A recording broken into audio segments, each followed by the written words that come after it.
Hi everyone, आज हम लोग को पढ़ना है अम्ल तथा भस्म के साथ धातुओं की अभिक्रिया। यह पार्ट 3 वीडियो है। इससे पहले 2 वीडियो बना दिया गया है, आप उस वीडियो को पहले देख लीजिए तब इस वीडियो को देखिएगा। आइए शुरू करते हैं। अम्ल तथा भस्म के साथ धातुओं की अभिक्रिया। तो इसमें सबसे पहले हम लोग अम्ल की अभिक्रिया देखेंगे धातु के साथ, उसके बाद भस्म की अभिक्रिया धातु के साथ देखेंगे। अम्ल की अभिक्रियाएं, अम्ल की अभिक्रियाएं।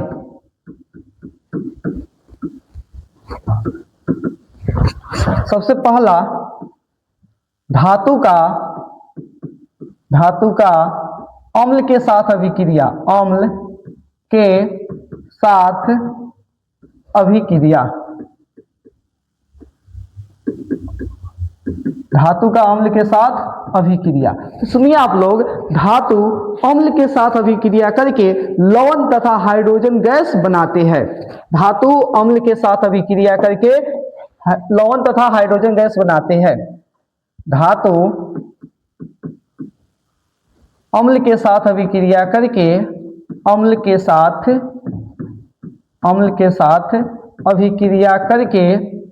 अभिक्रिया करके लवण तथा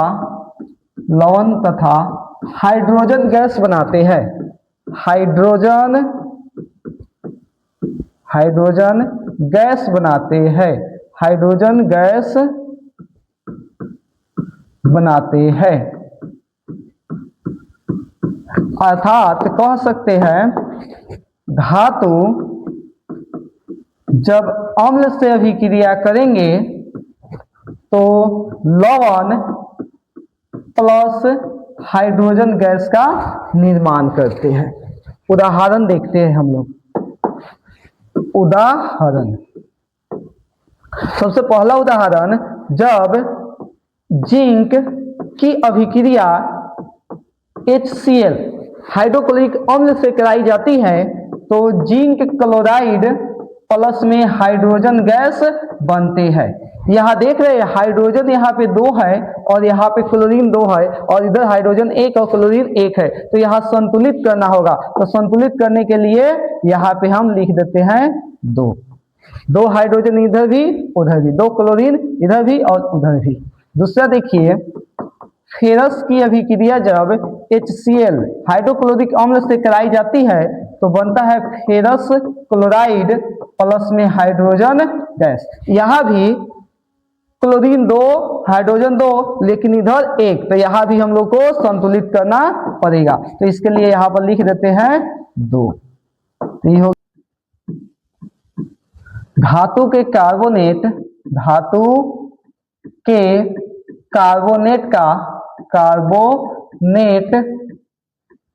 का अम्ल के साथ अभिक्रिया, अम्ल के साथ अभिक्रिया।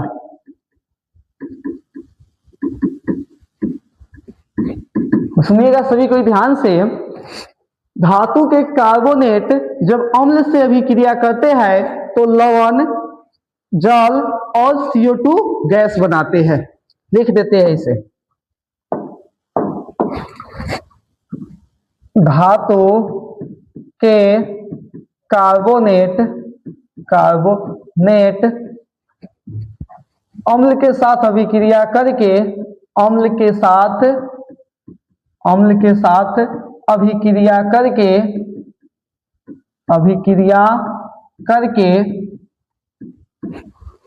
लवण,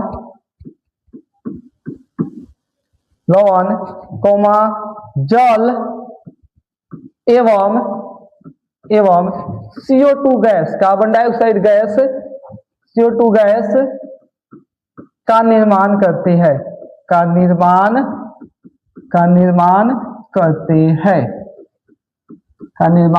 हैं। अर्थात यहाँ भी हम लोग लिख सकते हैं, धातु के कार्बोनेट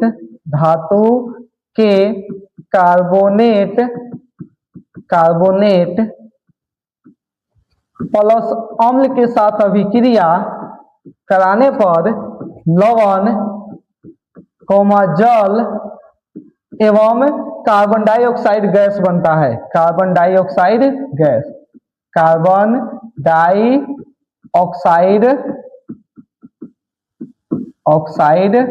गैस। उदाहरण हम लोग देखते हैं। उदाहरण सबसे पहला उदाहरण धातु के कार्बोनेट है। तो सोडियम कार्बोनेट की अभिक्रिया H2SO4 सल्फ्यूरिक अम्ल, धातु के कार्बोनेट सोडियम कार्बोनेट की अभिक्रिया सल्फ्यूरिक अम्ल से कराते हैं तो क्या प्राप्त होगा?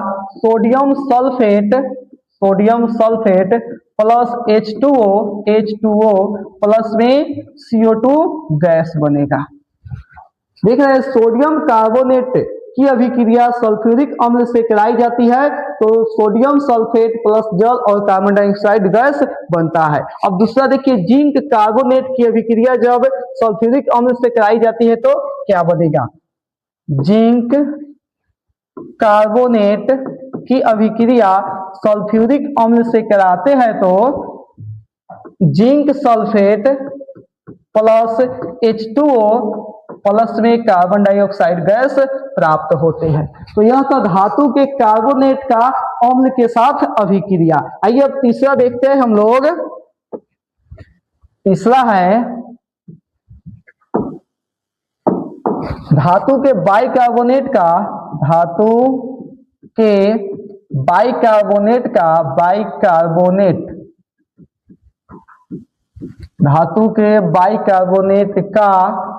अम्ल के साथ अभिक्रिया।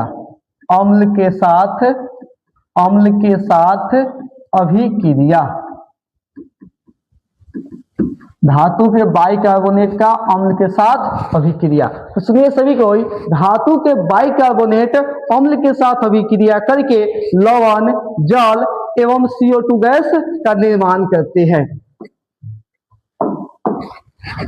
धातु के बाइकार्बोनेट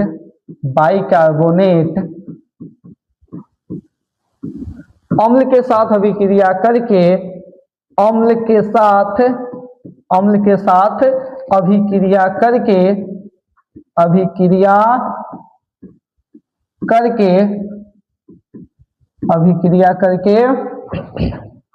लवण, जल एवं CO2 gas, carbon dioxide gas का निर्माण करते हैं।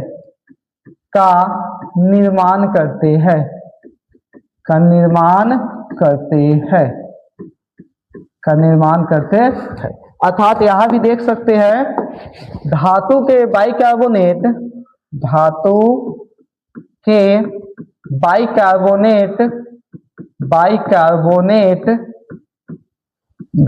बाइकार्बोनेट की जब अभिक्रिया अम्ल से कराते हैं तो लवण, जल एवं कार्बन डाइऑक्साइड गैस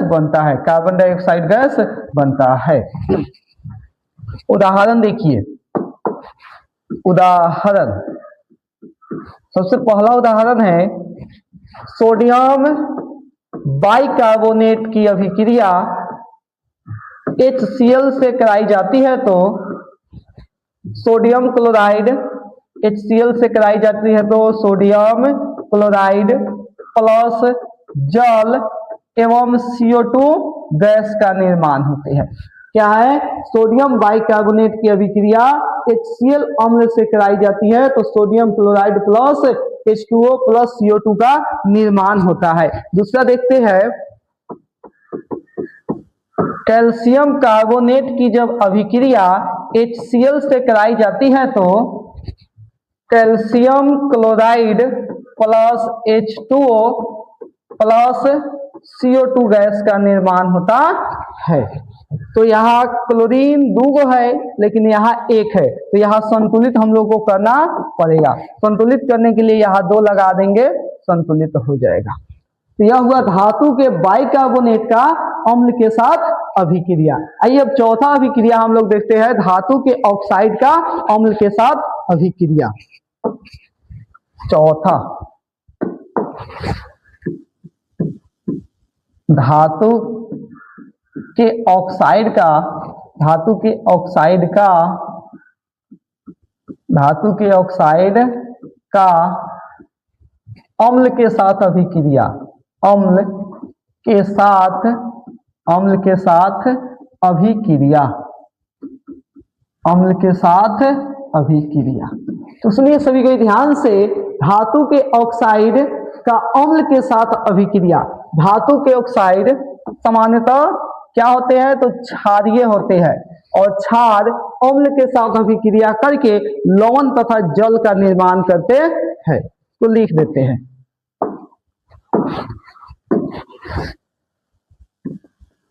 धातु के ऑक्साइड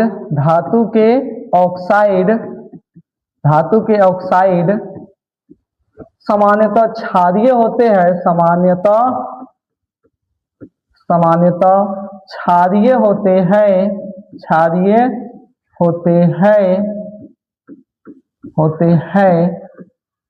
जो अम्ल के साथ अभिक्रिया करके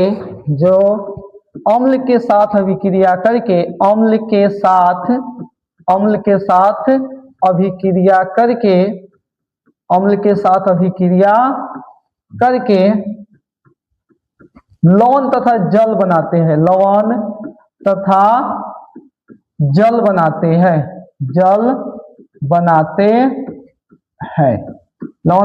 बनाते हैं। अर्थात हम लोग कह सकते हैं धातु के ऑक्साइड की अभिक्रिया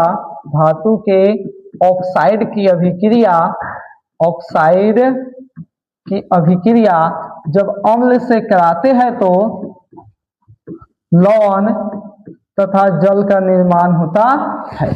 जैसे उदाहरण देखिए,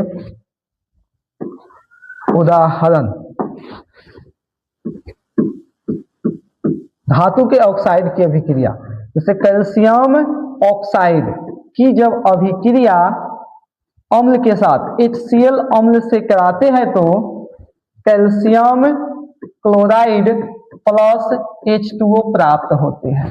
यहाँ भी क्लोरीन 2 है, यहाँ 1 है, तो संतुलित करने के लिए यहाँ 2 लिख देंगे। दूसरा देखिए, जब हम लोग धातु के ऑक्साइड जिंक ऑक्साइड की अभिक्रिया HCl हाइड्रोक्लोरिक अम्ल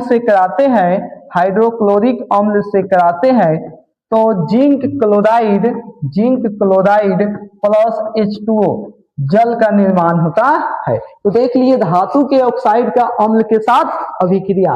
धातु के ऑक्साइड सामान्यतः क्षारीय होते हैं जो अम्ल के साथ अभिक्रिया करके लवण तथा जल बनाते हैं। धातु के ऑक्साइड अम्ल के साथ अभिक्रिया करेंगे तो लवण तथा जल बनाएंगे। धातु के ऑक्साइड कैल्शियम ऑक्साइड जल से भी यानी अम्ल से अभिक्रिया किए तो कैल्शियम ऑक्साइड प्लस जल का निर्माण किए। तो यह धातु के ऑक्साइड है, यह अम्ल है, लवण है और ये जल है। अगला एक और देखिए, पांचवा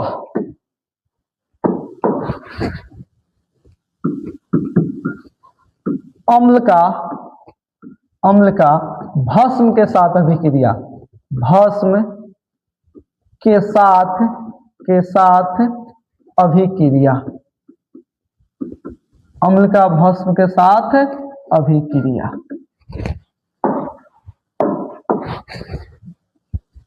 अम्ल भस्म के साथ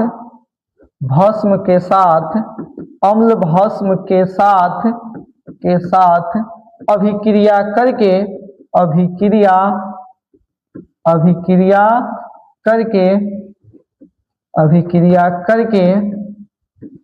लवण तथा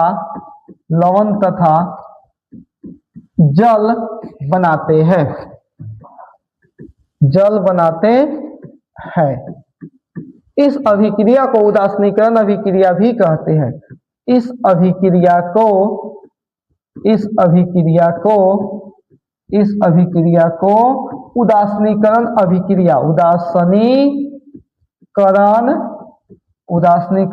अभिक्रिया भी कहते हैं।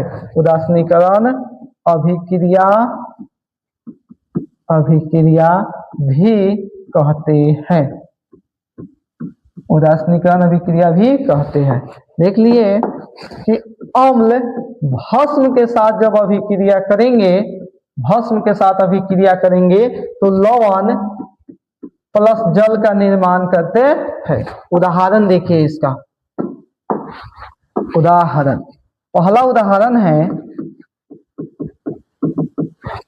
HCl अम्ल की अभिक्रिया जब सोडियम हाइड्रोक्साइड जैसे भस्म से कराई जाती है तो सोडियम क्लोराइड लवण और H2O जल का निर्माण होता है। जब दूसरा HCl अम्ल की अभिक्रिया पोटेशियम हाइड्रोक्साइड जैसे भस्म से कराई जाती है तो पोटेशियम क्लोराइड प्लस H2O जल का निर्माण होता है। तो यह हुआ अम्ल का भस्म के साथ अभिक्रिया। अम्ल भस्म के साथ अभिक्रिया करके लवण तथा जल बनाते हैं। इस अभिक्रिया को उदासीनीकरण अभिक्रिया भी कहते हैं। अम्ल भस्म के साथ अभिक्रिया किया तो लवण और जल बनाते हैं। यह रहा उदाहरण। आइए जितना अभी पढ़े उसको संक्षेप में याद करने का ट्रिक देखिए। जैसे अम्ल की अभिक्रिया, अम्ल की अभिक्रियाएं, अम्ल की अभिक्रियाएं, अम्ल की अभिक्रियाएं।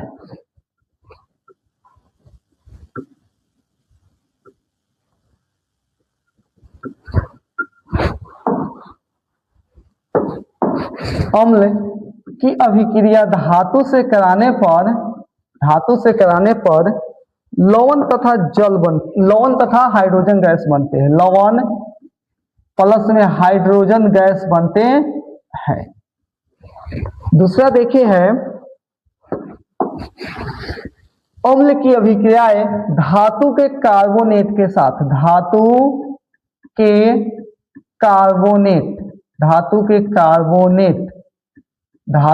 कार्बोनेट के साथ जब अभिक्रियाएं कराते हैं तो लवण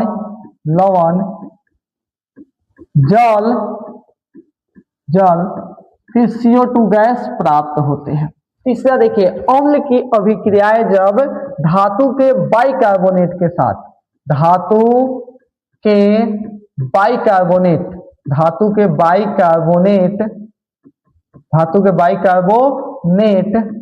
के साथ कराई जाती है तो लवण प्लस H2O प्लस CO2 का निर्माण होते हैं। अम्ल की अभिक्रिया जब धातु के ऑक्साइड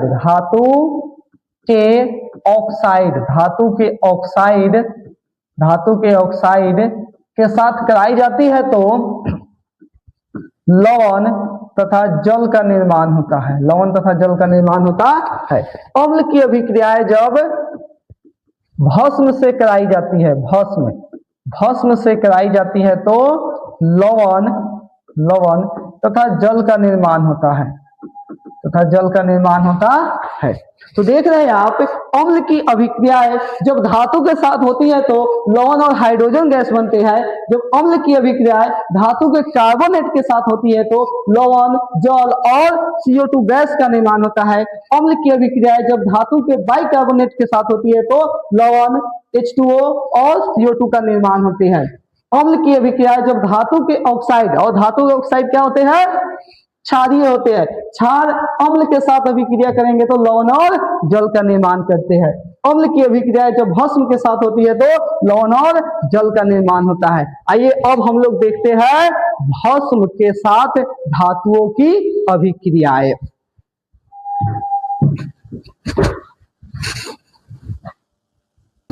देखिए भस्म की अभिक्रियाएं, भस्म की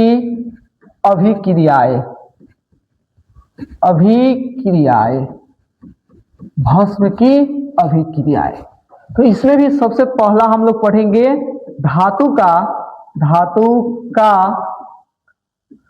का भस्म के साथ अभिक्रिया, भस्म के साथ अभिक्रिया, धातु का भस्म के साथ अभिक्रिया। तो सुनिएगा सभी को, धातु का भस्म के साथ अभिक्रिया कराई जाती है तो लवण और हाइड्रोजन गैस बनता है।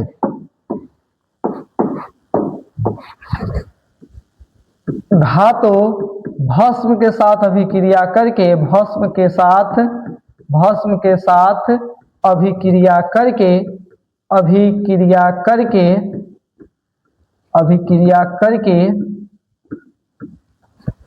लवण तथा हाइड्रोजन गैस बनाते हैं। हाइड्रोजन गैस बनाते हैं। हाइड्रोजन गैस बनाते हैं। अर्थात कह सकते हैं आप धातु की अभिक्रिया भस्म से होने पर लवण प्लस हाइड्रोजन गैस बनता है। उदाहरण देखिए, उदाहरण जिंक की जब अभिक्रिया सोडियम हाइड्रोक्साइड के साथ कराई जाती है तो सोडियम जिंक ऑक्साइड प्लस में हाइड्रोजन गैस बनते हैं। इसको कहते हैं सोडियम जिंकेट। Sodium zincate. और यहाँ संतुलित करने के लिए 2 लगा देते हैं। आइए अब अगला देखते हैं अभिक्रिया। दूसरा अभिक्रिया है, दूसरा और तीसरा, धातु के कार्बोनेट। धातु के कार्बोनेट। और तीसरा है धातु के बाइकार्बोनेट। बाइकार्बोनेट। बाइकार्बोनेट। यह दोनों भस्म से अभिक्रिया नहीं करते हैं। भस्म से अभिक्रिया नहीं करते हैं। कोई अभिक्रिया नहीं होता है, यहाँ कोई अभिक्रिया नहीं होता है। अगला देखिए चौथा देखा जाए, क्यों इस तरह करने लगा जी। चौथा, अधातु के ऑक्साइड। अधातु के ऑक्साइड। अधातु के ऑक्साइड का भस्म के साथ अभिक्रिया। भस्म के साथ अभिक्रिया। भस्म के साथ अभिक्रिया। तो सुनिए सभी को ध्यान से, अधातु के ऑक्साइड अम्लीय होते हैं जो भस्म के साथ अभिक्रिया करके लवण और जल का निर्माण करते हैं। लवण और जल का निर्माण करते हैं। अधातु के ऑक्साइड। अधातु के ऑक्साइड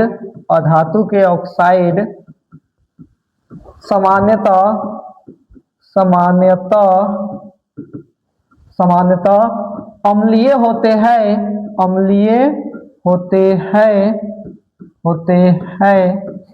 जो भस्म के साथ अभिक्रिया करके भस्म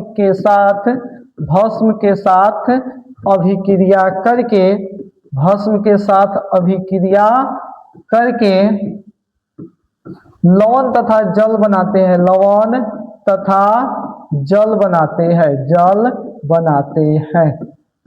लवण तथा जल बनाते हैं। अधातु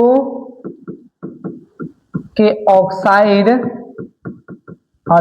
ऑक्साइड की जब भस्म से अभिक्रिया कराएंगे तो लवण प्लस जल का निर्माण होगा। उदाहरण देखिए आप लोग। उदाहरण अधातु के ऑक्साइड कार्बन डाइऑक्साइड की अभिक्रिया जब कैल्शियम हाइड्रोक्साइड से कराई जाती है तो कैल्शियम कार्बोनेट प्लस जल का निर्माण होता है। कैल्शियम कार्बोनेट प्लस जल का निर्माण होता है और इसको कहा जाता है बुझा हुआ चूना। बुझा हुआ चूना। और इसको कहा जाता है कैल्शियम कार्बोनेट। दूधिया अवक्षेप प्राप्त होते हैं। अवक्षेप। दूसरा उदाहरण देखते हैं। कार्बन डाइऑक्साइड की अभिक्रिया जब सोडियम हाइड्रोक्साइड से कराई जाती है तो सोडियम कार्बोनेट प्लस जल का निर्माण होता है। सोडियम कार्बोनेट प्लस जल का निर्माण होता है और इसको संतुलित करने के लिए यहाँ पे 2 लिख देते हैं। तो यह हुआ अधातु के ऑक्साइड का भस्म के साथ अभिक्रिया। अधातु के ऑक्साइड समानता अम्लीय होते हैं जो भस्म के साथ अभिक्रिया करके लवण तथा जल बनाते हैं। यहाँ जैसे उदाहरण देखने से पहले अधातु के ऑक्साइड की भस्म के साथ अभिक्रिया होगा तो लवण और जल बनाते हैं। उदाहरण, अधातु के ऑक्साइड CO2 कैल्शियम हाइड्रोक्साइड भस्म से अभिक्रिया करते हैं तो बनाते हैं कैल्शियम कार्बोनेट और जल। कैल्शियम कार्बोनेट लवण है और जल हो गया। अधातु के ऑक्साइड CO2 की अभिक्रिया जब भस्म से कराई जाती है तो सोडियम कार्बोनेट प्लस जल का निर्माण होता है। आइए अगला हम लोग देखते हैं 5 नंबर।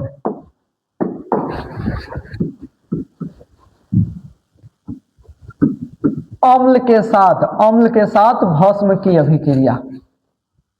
अम्ल का भस्म के साथ अभिक्रिया। भस्म के साथ अभिक्रिया। अम्ल का भस्म के साथ अभिक्रिया। देखिए, अम्ल भस्म के साथ अभिक्रिया करके लवण और जल बनाता है, इसे ही उदासीनीकरण अभिक्रिया भी कहते हैं। अम्ल भस्म के साथ अभिक्रिया करके भस्म के साथ अभिक्रिया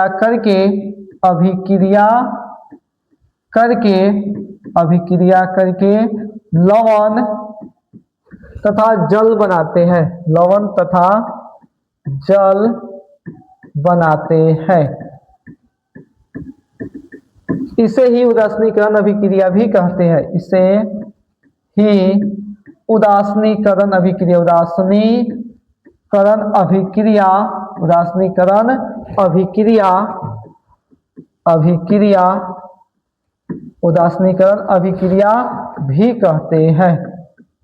भी कहते हैं। तो क्या है?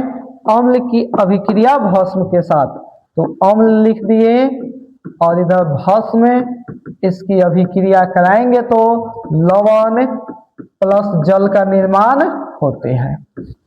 तो अम्ल HCl लिखते हैं और भस्म NaOH, यह भस्म है, इसकी अभिक्रिया कराएंगे तो NaCl प्लस H2O प्राप्त होंगे।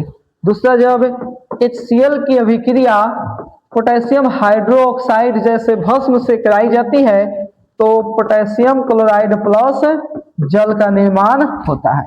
आइए देखते हैं, जिस प्रकार अभी अम्ल का देखे थे धातु बाइकार्बोनेट, उसके धातु के कार्बोनेट के साथ अभिक्रिया, वैसा ही अब इसको भी जितना भी अभिक्रिया देखे उसको याद रखने के लिए भस्म की अभिक्रियाएं।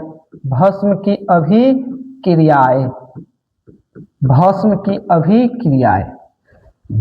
की अभिक्रियाएं पहला धातु के साथ देखे थे, दूसरा धातु के कार्बोनेट और बाइकार्बोनेट के साथ तो होता ही नहीं है, लिखते हैं धातु के कार्बोनेट। तीसरा धातु के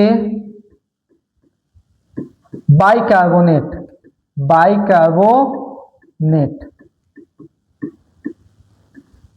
धातु के बाइकार्बोनेट।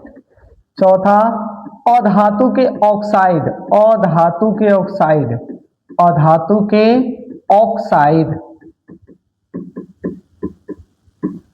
और पांचवा अम्ल के साथ अभिक्रिया। जब भस्म की अभिक्रिया धातु के साथ होती है तो लवण प्लस हाइड्रोजन गैस का निर्माण होता है। भस्म की अभिक्रिया धातु के कार्बोनेट और बाइकार्बोनेट के साथ नहीं होती है, कोई अभिक्रिया नहीं।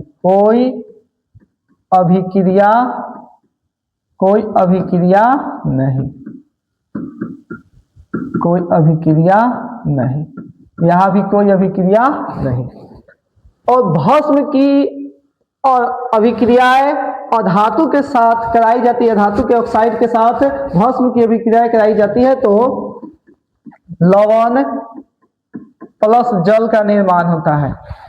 भस्म की जब अम्ल से भी अभिक्रिया होती है तो लवण प्लस जल का निर्माण होता है। तो इसे कैसे याद रखिएगा, भस्म की अभिक्रियाएं जब धातु से होती है तो लवण और हाइड्रोजन गैस बनाते हैं। भस्म की अभिक्रिया धातु के कार्बोनेट और बाइकार्बोनेट से होती ही नहीं है। इसका भस्म की अभिक्रिया अधातु के ऑक्साइड के साथ होती है तो लवण और जल बनाता है, क्योंकि अधातु के ऑक्साइड अम्लीय होते हैं, अम्लीय होते हैं। अगला, भस्म की अभिक्रिया अम्ल के साथ होती है तो लवण और जल बनाते हैं। अब अगला वीडियो में हम लोग इसके पार्ट 4 देखेंगे, पार्ट 4 देखेंगे।